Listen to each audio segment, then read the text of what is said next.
Explainer: why swimming's transgender ruling is critical to the sport's global. World Swimming's governing body FINA on Sunday voted for brand spanking new eligibility regulations that restrict the participation of transgender athletes in elite women's competitions.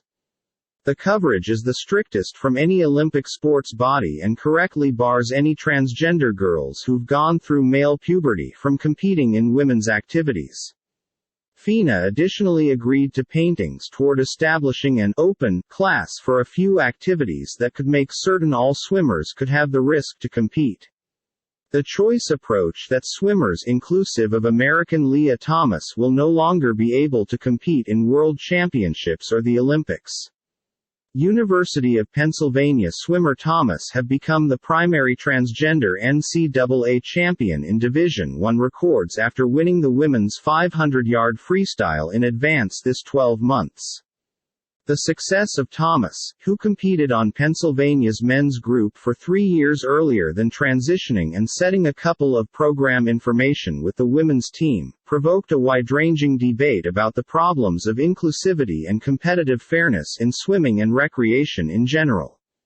Here is the historical past to FINA's selection and why this ruling is critical to the arena of sport. Why did FINA take this decision?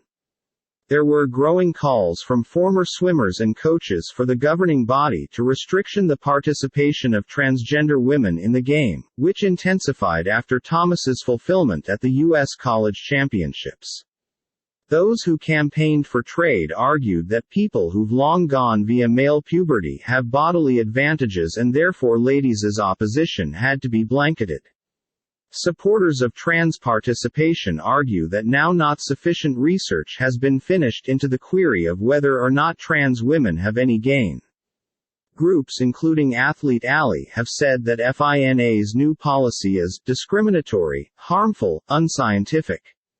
Is this a ban on all transgender swimmers in competition?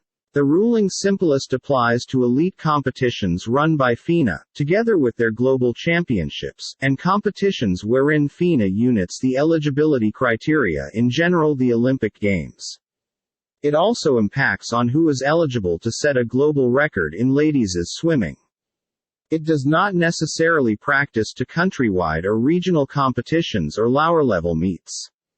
National federations may want to observe their very own criteria for his or her competitions.